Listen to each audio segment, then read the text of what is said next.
दोस्तों, सावन का महीना आने से पहले घर से हटा दो ये चीजें, नहीं तो भगवान शिव रूठ जाएंगे और आपके घर में नहीं करेंगे प्रवेश। तो दोस्तों, आपको बता दें, इस बार सावन का महीना 22 जुलाई 2024 सोमवार के दिन पड़ेगा। सावन की समाप्ति होगी 19 अगस्त सोमवार के दिन, और सावन के आखिरी सोमवार के दिन ही यानी 19 अगस्त सोमवार के दिन ही रक्षाबंधन का त्योहार भी मनाया जाएगा।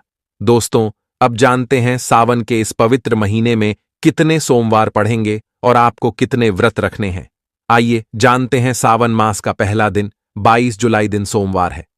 पहले ही दिन सावन में सोमवार पड़ने से 4 चांद लग गए हैं। सावन का दूसरा सोमवार व्रत 29 जुलाई दिन सोमवार है। तीसरा सोमवार व्रत 5 अगस्त, सावन का पवित्र चौथा व्रत 12 अगस्त के दिन पड़ेगा और 19 अगस्त को 5वां सोमवार है। दोस्तों, ऐसे में कुल मिलाकर 5 सोमवार पड़ेंगे और अंत में 19 अगस्त यानी सोमवार के दिन सावन समाप्त हो जाएंगे। दोस्तों, ऐसे में हम जानते हैं सावन के इस पवित्र महीने में कौन सी गलती नहीं करनी चाहिए जिससे कि शिव नाराज ना हो। और सावन व्रत में यह फल तो कभी मत खाना, नहीं तो भगवान भोले बाबा आपसे क्रोधित हो सकते हैं, आपका व्रत टूट सकता है। आइए जानते हैं कुछ ऐसी सावधानियां जिसे भूलकर भी नहीं करना चाहिए। दोस्तों, शास्त्रों में कहा गया है कि व्रतधारी को उधार मांगकर फल आदि नहीं खाने चाहिए, इससे पाप लगता है और व्रत अधूरा रह जाता है। सोमवार का व्रत हो या कोई भी व्रत क्यों ना हो, पड़ोसियों से मांगकर भी व्रत आदि में फल वगैरह नहीं खाने चाहिए। व्रत में उधार मांगकर खाने से व्यक्ति का व्रत झूठा हो जाता है। ईश्वर की शरण में आने पर व्यक्ति को झूठ नहीं बोलना चाहिए, कर्ज नहीं लेना चाहिए, चुगली आदि नहीं करनी चाहिए, उधार मांगकर भी नहीं खाना चाहिए। अगर आपको कोई अपनी मर्जी से खाने के लिए व्रत में कुछ देता है तो उसे आप खा सकते हैं, लेकिन व्रत में कम से कम उधार मांगकर फल आदि नहीं खाना चाहिए, इससे पाप लगता है और व्यक्ति की पवित्रता भंग हो जाती है। दोस्तों, अगर आप भी सावन में भोले बाबा की कृपा पाना चाहते हैं तो सावन आने से पहले अपने घर से तुरंत हटा दें यह चीजें, नहीं तो आपको फल की प्राप्ति नहीं होगी। अगर आप भगवान शिव की कृपा पाना चाहते हैं तो अपने घर से फौरन हटा दें यह चीज है, क्योंकि सावन में भगवान शिव हमारे घर में वास करने आते हैं, इसीलिए घर को गंदा ना रखें। दोस्तों, आज हम कुछ ऐसे ही गलतियों के बारे में जानेंगे जो अगर आपके घर में भी होती है तो माता लक्ष्मी कभी नहीं करती ऐसे घर में प्रवेश। फिर चाहे आप कितनी ही पूजा पाठ कर लो, माता लक्ष्मी ऐसे घर में कभी नहीं आती। ऐसे घर से देवी देवता भी हमेशा रहते हैं नाराज। दोस्तों, पूरी जानकारी को देखने के लिए इस वीडियो को अंत तक जरूर देखें।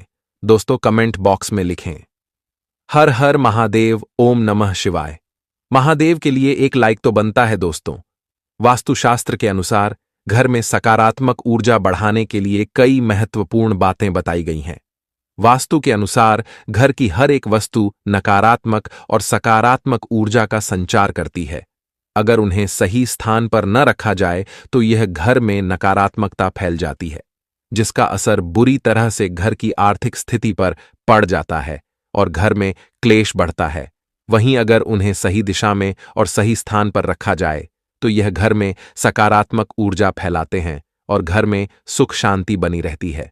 दोस्तों, वास्तु के अनुसार घर का मुख्य द्वार सभी तरह की सुख समृद्धि और वैभव का प्रवेश द्वार होता है, लेकिन अगर इसकी दिशा गलत हो या फिर कोई ऐसी चीजें इसके सामने रखी जाए तो नकारात्मकता फैलती है, तो इससे घर में क्लेश, बीमारी है और दरिद्रता घर में प्रवेश करती है। इसी कारण वास्तुशास्त्र में घर के मुख्य द्वार को बहुत अधिक महत्व दिया गया है। वास्तु के अनुसार मुख्य द्वार के सामने कुछ ऐसी चीजें हैं जो कभी नहीं होनी चाहिए। यह चीजें अशुभ तो होती हैं, साथ ही साथ यह कई तरह की समस्याएं उत्पन्न करती हैं। इनका असर परिवार की महिलाओं पर, बड़े बुजुर्गों पर, घर के बालों पर तथा ऐसे ही कई चीजें परिवार के हर एक सदस्य पर बुरा असर डालती हैं। उन्हें स्वास्थ्य के साथ ही आर्थिक समस्याओं का सामना भी करना पड़ता है। तो ऐसे में हम जानते हैं मुख्य द्वार के सामने वह कौन सी चीजें हैं जो होना बहुत ही शुभ माना गया है। लेकिन दोस्तों, आगे बढ़ने से पहले आपसे एक विनती करते हैं कि हमारे चैनल श्री राधे वॉइस को सब्सक्राइब करके इस बेल आइकन को जरूर दबाएं। साथ ही साथ एक लाइक तो बनता है। तो आइए शुरू करते हैं। दोस्तों, नंबर 1, घर के सामने गंदे पानी का जमाव। वास्तु के अनुसार घर के मुख्य द्वार के सामने गंदे पानी का जमाव होना बड़ा ही अशुभ होता है। यह बात तो दोष का कारण बनता है। साथ ही साथ इस गंदे पानी में कई हजार गुना बैक्टीरिया पनपते हैं जो परिवार के सदस्य को बीमार कर सकते हैं। गंदे पानी का जमाव होने से हैजा, पीलिया, डायरिया तथा कैंसर होने का खतरा बना रहता है। राहु दोष उत्पन्न हो जाते हैं, लक्ष्मी रूठ जाती है, शनिदेव क्रोधित हो जाते हैं। इसीलिए अगर घर के सामने कोई भी गंदा पानी जमा होता है तो उसे तुरंत हटा देना चाहिए। वास्तु के अनुसार इसे उचित नहीं माना जाता। इससे धन नष्ट हो जाता है, गरीबी सर पर चढ़ जाती है। दोस्तों, नंबर 2, कांटेदार पौधे। कांटेदार पौधे कई लोग घर की शोभा बढ़ाने के लिए लगा लेते हैं, जो कि अच्छा नहीं माना जाता है। कांटेदार पौधे अगर घर के सामने लगे हो तो यह परिवार में चुभन का काम करते हैं, रिश्तों में चुभन पैदा हो जाती है। कांटेदार पौधे नकारात्मकता का कारण बनते हैं। घर के सामने या घर के बगल में कांटेदार पौधे कभी नहीं लगाना चाहिए। इससे माता लक्ष्मी प्रवेश नहीं करती, बल्कि राहु केतु घर में प्रवेश कर जाते हैं। इससे घर में क्लेश बढ़ता है, परिवार में नफरत हो जाती है। इसीलिए उस कांटेदार पौधे तुरंत घर से हटा दीजिए। जिस कांटेदार पौधे में फूल नहीं आता, पत्ते नहीं होते, उसका घर के आसपास होना भी घोर अनर्थ माना जाता है। कांटेदार पौधे को जितना जल्दी हो सके अपनी भलाई के लिए तुरंत हटा दीजिए। कांटेदार पौधे लगाने से शत्रुओं की संख्या बढ़ जाती है। दोस्तों, घर के मुख्य द्वार पर केवल खुशबूदार पौधे, तुलसी का पौधा, हरे, गुलाबी, लाल, पीले फूलों के पौधे ही लगाने चाहिए। इनकी सुगंध से माता लक्ष्मी आकर्षित होती हैं और घर में अपना आवास बना लेती है। दोस्तों, नंबर 3, कुछ लोग कूड़ेदान को मुख्य द्वार के सामने सटाकर रख देते हैं अथवा घर के सामने ही रख देती हैं। लेकिन वास्तुशास्त्र के अनुसार यह बहुत ही कष्टकारी होता है और धन की हानि का सूचक माना जाता है। इसीलिए उसे भूल कर भी ना करें। और दोस्तों, कूड़ेदान को उत्तर दिशा में नहीं रखना चाहिए। इस दिशा को देवी लक्ष्मी की दिशा माना गया है। साथ ही साथ मुख्य द्वार पर झाड़ू पोछा आदि भी नहीं रखना चाहिए। दोस्तों, नंबर 4, बिजली का खंबा। कई घरों के सामने बिजली का खंबा होता है, लेकिन वास्तु के अनुसार यह परिवार के सदस्यों की उन्नति में बाधाएं होता है। मुख्य द्वार के सामने खंबा होना बहुत हानिकारक हो सकता है। इसीलिए मुख्य द्वार बनाते समय इस बात का ध्यान अवश्य रखें। दोस्तों, नंबर 5, पेड़ पौधे। घर के मुख्य द्वार सामने घने पेड़ पौधे नहीं होने चाहिए। इससे वास्तु दोष उत्पन्न होता है। साथ ही साथ इससे सूर्य का प्रकाश घर में प्रवेश नहीं कर पाता। प्रातः काल में घर के मुख्य द्वार से सूर्य प्रकाश घर में प्रवेश करता है तो यह स्वास्थ्य के दृष्टिकोण से भी अच्छा होता है। साथ ही घर में सुख, समृद्धि और शांति बनी रहती है। इसी कारण घर के मुख्य द्वार के सामने पेड़ होना शुभ नहीं माना जाता। पेड़ पौधे हमेशा घर के साइड में होने चाहिए, लेकिन सामने नहीं। दोस्तों, नंबर 6, घर के मुख्य द्वार पर कभी भी माता लक्ष्मी की तस्वीर आपको बिल्कुल भी नहीं लगानी चाहिए। दोस्तों, माता लक्ष्मी की तस्वीर को हमेशा अपने घर के पूजा घर के अंदर स्थापित करना चाहिए। यह फिर अलमारी के अंदर आपको माता लक्ष्मी और माता लक्ष्मी से जुड़ी सभी चीजें रखनी चाहिए, क्योंकि माता लक्ष्मी का स्थान हमेशा घर के अंदर ही माना जाता है, न कि उनका स्थान आपके द्वार पर। माता लक्ष्मी को कभी बाहर नहीं करना चाहिए।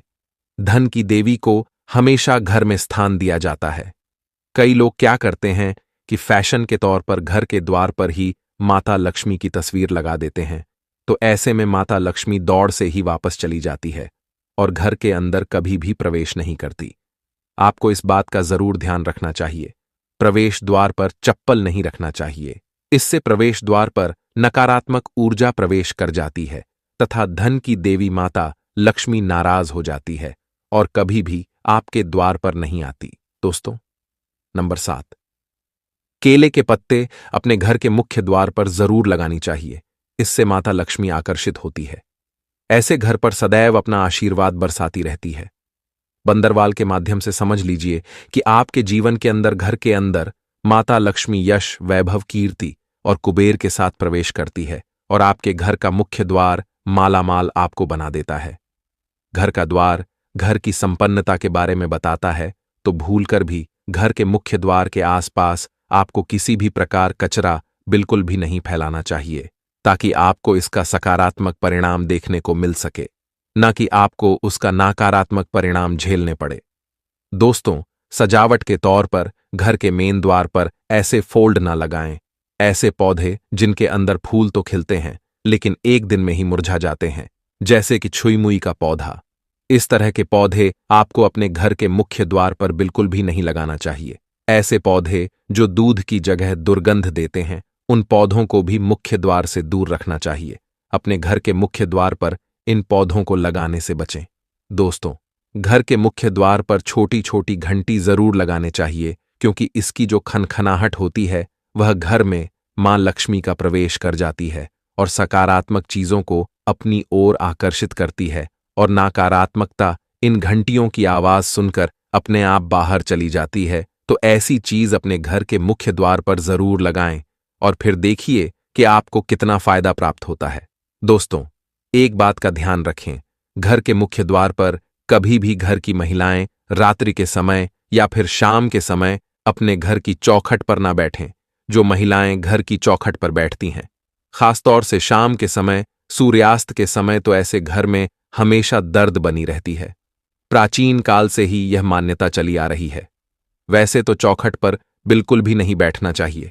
ऐसा करना आपके घर में बर्बादी का कारण बन सकता है, और मान्यता है कि जो भी व्यक्ति घर की चौखट पर बैठता है तो उसे आने वाले समय में किसी गंभीर बीमारी का भी सामना करना पड़ सकता है, और ऐसे घर में देवी देवता कभी निवास नहीं करते। दोस्तों, कई बार लोग क्या करते हैं, बाहर से सीधे आते हैं और बाहर से सीधे आकर ही गंदे जूते चप्पल जो भी होते हैं उन्हें मुख्य द्वार पर ही बिखेर देते हैं या फिर घर के अंदर फेंक देते हैं। इसके अलावा इस बात का भी जरूर ध्यान रखें कि आपको अपने मुख्य द्वार पर कभी भी जंग लगा हुआ या फिर पुराना टूटा हुआ ताला इस्तेमाल नहीं करना चाहिए। अगर ताला खराब हो गया है तो नए ताला लें, क्योंकि जंग लगा हुआ ताला इस्तेमाल करने से व्यक्ति की किस्मत पर भी ताले पड़ सकते हैं